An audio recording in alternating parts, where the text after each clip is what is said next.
Records.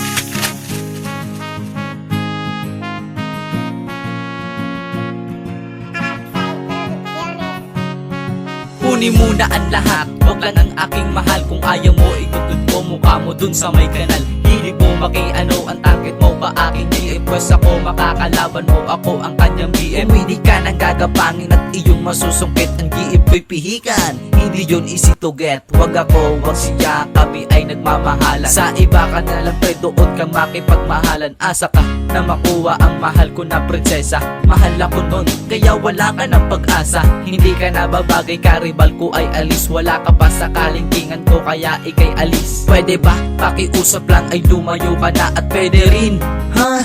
Umalis ka na. Ayaw ko na makikita ang pagmumukha mo dito, lalong lalo na ang paglapit mo sa taong mahal ko. Ang hilig makialam sa mayroong relasyon.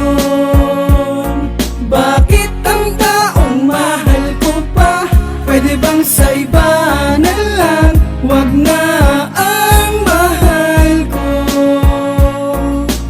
Pwede ba lecheng karibal ka? Naturingang kaibigan, pinagkatiwalaan. Ano ang ginawa? Ako ay inaagawan, sinulot mo na. Ipinagmalaki mo pa, dapat di mo ginawa, ipinagyayabang mo pa. Wala kang utang na loob, parang walang pinagsamahan. Dami-dami mong tataluhin, ako bang kaibigan? Ganyan ka ba talaga? O sadyang ganyan ka na?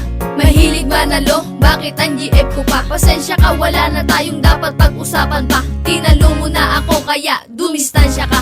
Hilig mo makialam, kaya ano na ang nangyari? Asa ka na makamit mo ang aking pagmamayari. Hanggang dyan ka na lang boy, bagamat hindi maaari. Pagkat sa akin lang siya at ako nagmamayari. Huwag ka nang umasa pa na mapasayo ang sa akin, dahil di yun mangyayari pagkat akin ay sa akin.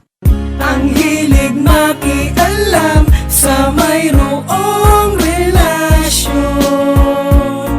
Bakit ang taong mahal ko pa pwede bang sa iba na lang? Wag na ang mahal ko. Pwede ba lecheng karibal ka? Bakit ba ang hilig mo makihamak sa mga mayroon ng karelasyon at hindi nag-iisa? Dahil ba sa gusto mo, kahit na ito'y mali, sige ka lang sa pang-aagaw mo dahil puso'y sawi. Alam mo naman na magkapartner na ang aming puso, pero sige ka pa rin sa pang-aagaw, panluloko. Bakit di ka humanap ng totoong relasyon? Masama kasi yung nang-aagaw, alam mo ba yun? Di na mapapasa iyo ang aking sinta, dahil nangako na kami sa isa't isa na wala nang bibitaw kahit lumapit mga agaw. Di kami magpapatalo at hindi magpapaagaw sa mukhang pambaragan, panghampasan sa pader. Kala mo ay kagwapuhan, di naman pala aber. Sana sa kanta na to matamaan ka na dre. Bakit nga kasi? Dahil bakit ba kasi? Ang hilig makialam sa mayroong relasyon. Bakit ang taong mahal ko pa pwede bang sa iba na lang? Wag na ang mahal ko.